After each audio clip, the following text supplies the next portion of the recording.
오늘도 이렇게 새벽에 깨워주신 하나님께 감사드리며 조영식 집사님의 기도로 새벽 기도회를 시작하겠습니다. 예, 기도하겠습니다. 하늘에 계신 감사하신 아버지시여, 오늘 또 마음을 다해 아버지의 말씀을 듣겠사옵나이다. 이정환 목사님께 성령 충만하게 하여 저희들이 귀담아 들을 수 있도록 진리의 바다로 인도하여 주옵소서. 성령 하나님의 인도하심을 조차 아버지 여호와 하나님께 예수 그리스도의 이름으로 이 기도 올리옵나이다. 아멘. 아멘. 네, 감사합니다. 오늘은 각 시대의 대쟁투 2장에서 세 번째 부분, 평화냐 칼이냐라는 제목으로 함께 말씀을 살펴보겠습니다.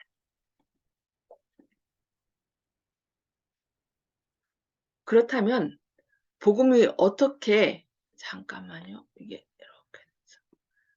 그렇다면 복음이 어떻게 평화의 기별이라고 불릴 수 있을까? 이사야는 이 메시아의 출생을 예언할 때에 그분을 평강의 왕이라고 불렀습니다. 천사들이 예수님의 출생을 목자들에게 선포할 때에 베들레헴 상공에서 지극히 높은 곳에서는 하나님께 영광이요, 땅에서는 기뻐함을 입은 사람들 중에 평화로다라고 노래하였습니다. 이 예언적 말씀과 그리스도께서 내가 세상에 화평을 주러 온 줄로 생각지 말라, 화평이 아니요 검을 주러 왔노라고 하신 말씀은 서로 대치되는 듯합니다. 그러나 올바르게 이해하게 되면 그 둘은 완전히 일치됩니다. 복음은 평화의 소식입니다. 그리스도교는 세상이 그것을 믿음으로 받아들여서 순종하기만 하면 세상의 평안과 조화와 행복을 전해주게 됩니다. 그리스도의 종교는 그 교훈을 받아들이는 사람에게는 친한 형제의 관계를 이루어줍니다. 사람들을 하나님과 화목하게 해주고 상호 간에 화목을 이루게 하는 것이 예수님의 사명이었습니다. 그러나 세상은 대부분 그리스도의 대적인 사단의 지배를 받고 있습니다. 복음은 그들의 습관과 욕망과는 전혀 반대되는 생활 원칙을 제시해 주기 때문에 그들은 복음을 반대하게 되는 것입니다. 그들은 그들의 죄를 드러내어 그것을 죄라고 지적해주는 순결을 증오하며 공의롭고 성결한 복음의 요구를 주장하는 사람들을 핍박하고 죽입니다. 그러므로 복음이 가져다주는 고상한 진리가 증오와 분쟁을 일으키는 일도 있다는 의미에서 복음은 검으로 불립니다. 악인의 손에 의인이 핍박받는 일을 허락하시는 하나님의 오묘한 섭리는 믿음이 연약한 많은 사람들에게 당혹감을 가져다준 한 문제였습니다. 그리하여 어떤 이들은 하나님께서 몹시 악한 자들은 번영케 하시면서 선하고 순결한 사람들은 괴로움을 당하게 하신다는 이유로 하나님께 대한 신뢰를 버리려고까지 합니다. 공의롭고 자비하시고 무한한 권능을 가지신 예수님께서 어찌하여 이와 같은 불의와 압박을 묵인하실 수 있느냐는 질문이 제기되고 있습니다. 그러나 그것은 우리가 조금도 염려할 문제가 아닙니다. 하나님께서는 당신의 사랑에 대하여 우리에게 충분한 증거를 주셨습니다. 그러므로 우리는 우리가 그분의 섭리 역사를 깨달을 수 없다고 하여 그분의 자비를 의심해서는 안 됩니다. 내가 하나님의 섭리를 이해할 수 없는 경우 종종 있죠. 그렇다고 해서 하나님을 의심해서는 안 된다는 거죠. 구주께서는 어두운 시련의 때에 제자들의 마음에 의욕이 생길 것을 미리 아시고 종이 주인보다 더 크지 못하다는 말을 기억하라. 사람들이 나를 핍박하였은즉 너희도 핍박할 것이라고 말씀하셨습니다. 예수님께서는 우리를 위하여 당신을 따르는 사람들 중에 어떤 사람이 악한 자의 잔인한 행위로 말미암아 받는 고난보다 더욱 심한 고난을 받으셨습니다. 우리가 이 땅에서 받는 가장 심한 고난을 받는다 할지라도 그것보다 더 심한 고난을 예수님께서는 받으셨다는 거죠. 혹독한 형벌과 순교를 당하도록 부르심을 받은 사람들은 하나님의 사랑하는 아들의 발자취를 따라가는데 지나지 않습니다. 예수님보다 훨씬 그러니까 너무 약한 고난을 받고 있다는 것을 우리는 기억해야 되겠습니다. 고난에 대한 하나님의 섭리 같이 살펴보겠습니다. 주의 약속은 어떤 이에 더디다고 생각하는 것 같이 더딘 것이 아닙니다. 하나님께서는 당신의 자녀들을 잊으시거나 소홀히 여기지 않으십니다. 그러나 하나님께서는 당신의 뜻을 행하려는 사람들이 악한 자들에게 속임을 당하지 않도록 하시고자 악한 자들이 그들의 참 본성을 드러내도록 허락하십니다.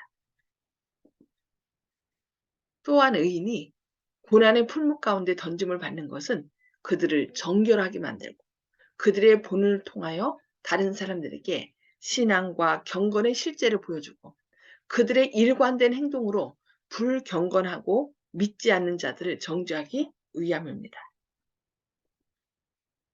하나님께서 악한 자가 번영하고 그들이 당신께 대한 적의를 나타내도록 허용하시는 것은 그들의 죄악의 잔이 찰 때 모든 사람들이 그들의 영원한 멸망 가운데서 그분의 공의와 자비를 볼 수 있도록 하시기 위해서입니다.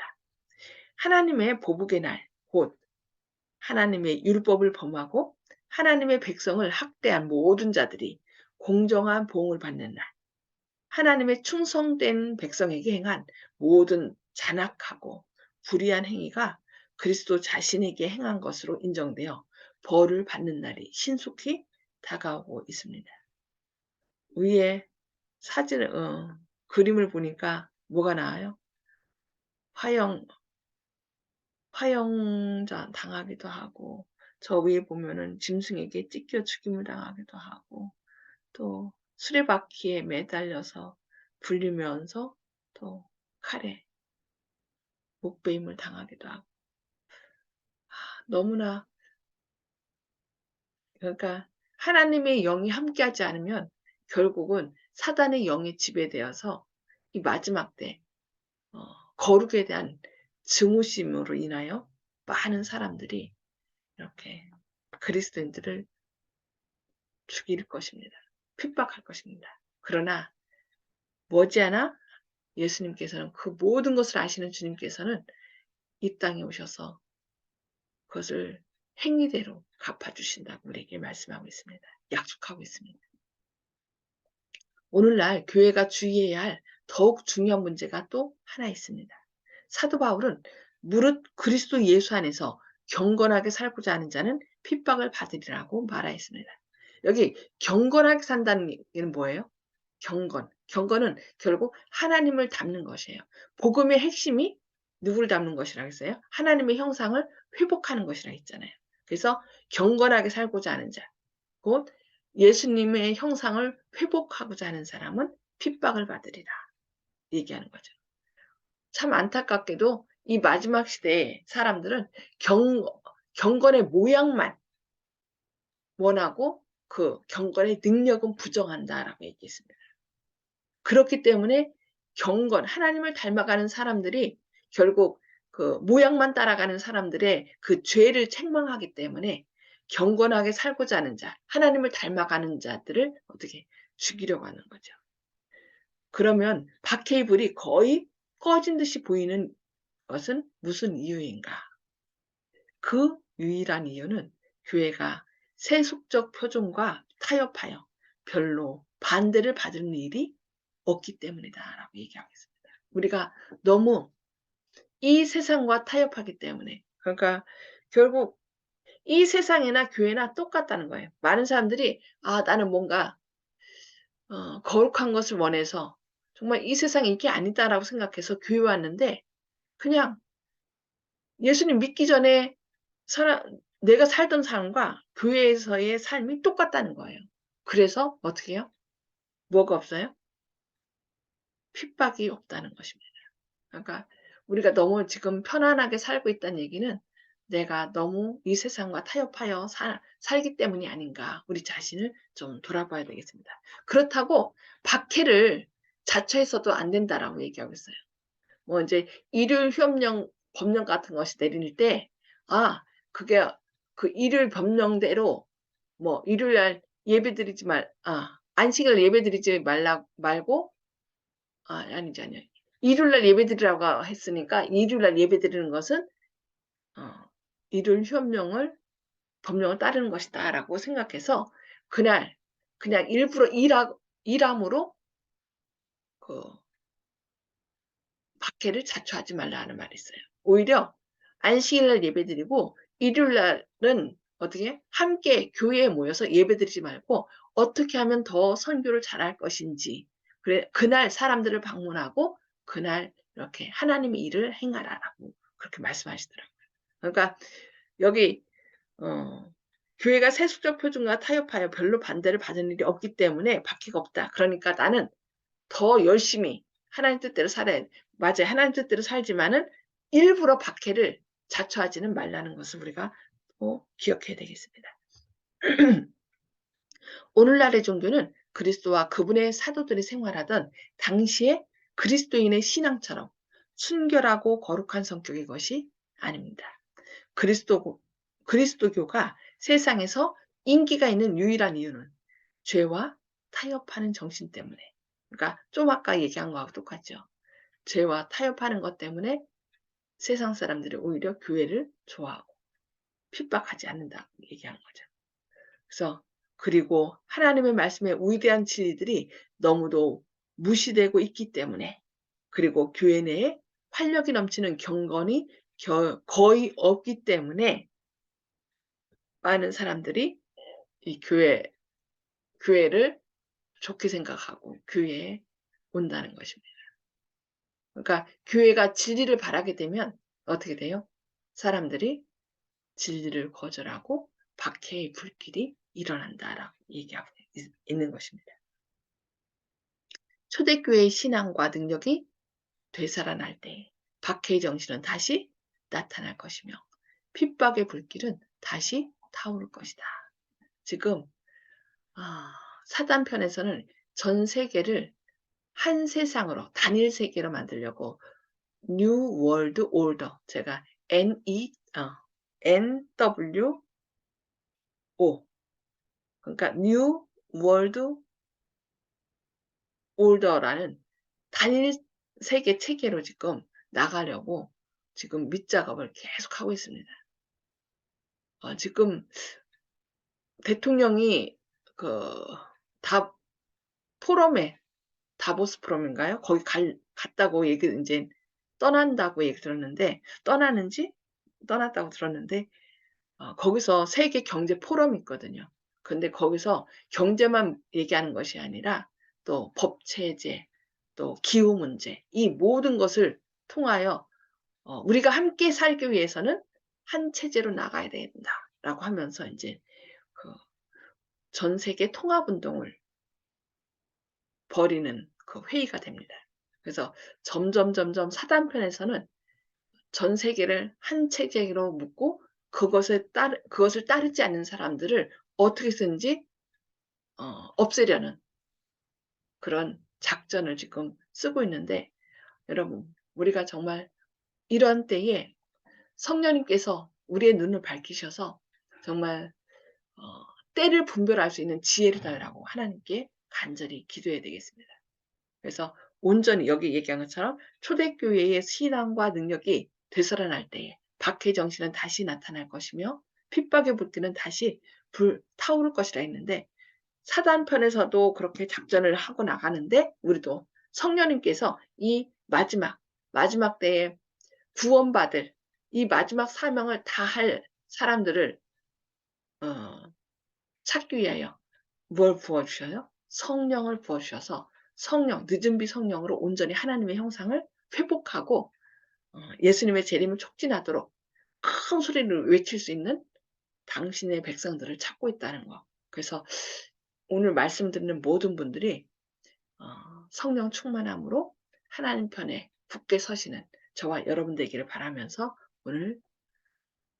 말씀 오늘 여기까지 보도록 하겠습니다. 이제 나눔의 시간을 갖겠습니다. 오늘 말씀을 통해서 성령님께서 깨우쳐 주신 말씀 좀 나눠주시기 바랍니다. 음소거를 다 해제해 주시고요. 음수거 해제해 주시기 바랍니다. 네, 허장로님 말씀 예, 나눠주시겠습니다. 예, 오늘 말씀을 통해서 저 핍박이 오더라도 이 불의와 타협을 해서는 안 되겠다는 그런 교훈을 받았습니다. 아멘. 네, 감사합니다. 핍박이 오더라도 불의와 타협해서는 안 된다. 네, 감사합니다. 네, 송수복 집사님. 자신이 경건의 모양만 담고 있지 않나 하는 것을 생각하게 되었습니다. 예, 모양만이 아니라 경건의 능력, 속사람으로 온전히 하나님의 형상을 회복하는 그 일이 더 우선시돼야 되겠습니다. 네, 감사합니다. 아멘. 아멘. 혹시 이영희 집사님 함께 하셨나요? 네, 네. 세상과 타협함으로 사단이 마음을 지배하지 않도록 해야 되겠다. 그렇게 생각했습니다. 네, 감사합니다. 우리의 마음은 하나님이 지배하시든지 사단이 지배하든지 하거든요. 그러니까 하나님께서 우리 마음을 차지하고 있으면 사단은 얼씬도 못해요. 그러나 우리가 하나님을 우리 마음 가운데 모시는 것을, 예수님을 우리 마음 가운데 모시는 것을 자꾸 등한히 하게 되면 사단이 그 틈을 비집고 우리 마음 가운데 주인으로 임하는 거죠. 그래서 결국 우리가 사단의 유혹에 넘어가지 않는 것은 예수님을 날마다 우리 마음의 주인으로 모시는 것입니다. 네, 감사합니다. 조 집사님 말씀 나눠주세요.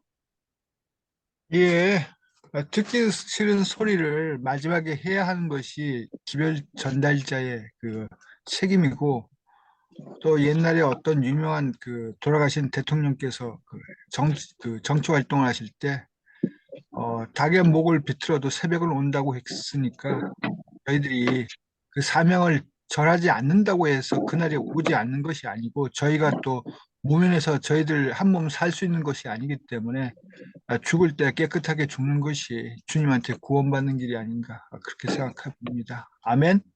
아멘. 네, 감사합니다. 윤장로님. 복음은 평화의 소식이라 그랬습니다. 우리가 그 박해를 두려워할 필요가 없습니다. 왜냐하면 사랑 안에 두려움이 없고 온전한 사랑에 두려움을 내어쫓는다 그랬지 않습니까? 그래서 그 초대교회 많은 사람들이 순교당하면서도 하나님을 찬양하고 영광 돌릴 수 있었던 것처럼 우리가 그 박해에 대해 더 두려워할 필요가 없고요.